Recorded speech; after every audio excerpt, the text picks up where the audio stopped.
नमस्कार। 23 जुलै 2024 रोजी भारतीय मजदूर संघ 17व्या वर्षामध्ये पदार्पण करीत आहे। 23 जुलै 1955 रोजी शून्यापासून स्थापन झालेल्या ही केंद्रीय कामगार संघटना आज 550 जिल्ह्यांमध्ये कार्यरत, 6000 पेक्षा जास्त संलग्न संघटना, 40 पेक्षा जास्त अखिल भारतीय महासंघ आणि 200 पेक्षा जास्त राज्यव्यापी महासंघ असा भारतीय मजदूर संघाचा विस्तार झालेला असून देशामध्ये 2.5 कोटीपेक्षा जास्त सभासद आज भारतीय मजदूर संघाचे आहे। या 70 वर्षाच्या काळामध्ये भारतीय मजदूर संघाने कामगारांच्यासाठी अनेक महत्त्वपूर्ण लढे लढले। त्यामध्ये सर्वांना बोनस मिळाला पाहिजे, ग्राहक निर्देशांकामध्ये होणारी चोरी थांबली पाहिजे, यासाठी मजदूर संघाने आग्रह धरला आणि त्यामध्ये मजदूर संघाला यश मिळाले। पहिला राष्ट्रीय श्रम आयोग असू द्या, दुसरा श्रम आयोग असू द्या, या दोन्हीमध्ये कामगारांची बाजू भक्कमपणे मांडली आणि कामगारांच्यासाठी त्या ठिकाणी चांगले निर्णय व्हावे असा प्रयत्न केला। अनेक वर्षापासूनचे 100 वर्षापासूनचे जुने कामगार कायदे बदलून त्या ठिकाणी नवीन कामगार कायदे झाले पाहिजे, यासाठी भारतीय मजदूर संघाने आग्रह धरला आणि नवीन वेतन कोडमध्ये वेतन कोड असू द्या किंवा सामाजिक सुरक्षा कोड असू द्या, हे चांगले कायदे करून घेण्यामध्ये भारतीय मजदूर संघाने महत्त्वपूर्ण भूमिका बजावलेली आहे।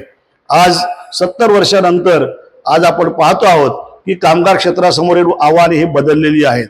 वाढते कंत्राटी कामगारांची समस्या आहे, त्याचबरोबर कायम कामगारांची कमी होत जाणारी संख्या हे कामगार चळवळीसमोरील मोठे आव्हान आहे।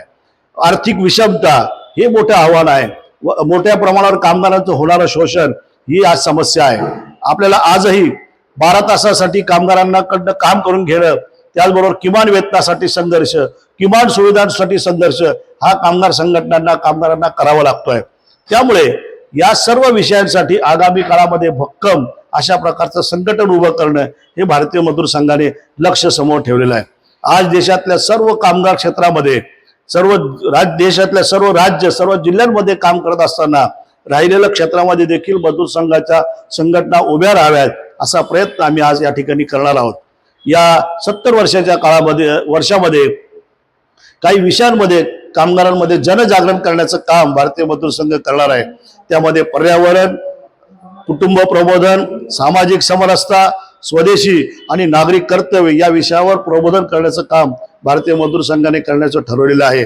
आणि याच काळामध्ये महाराष्ट्रामध्ये 100 पेक्षा जास्त विस्तारक कामगार भारतीय मजदूर संघाचे निघणार असून उर्वरित सर्व जिल्ह्यांमध्ये आणि सर्व उद्योगामध्ये मजदूर संघाचं काम वाढावं असा प्रयत्न करणार आहोत।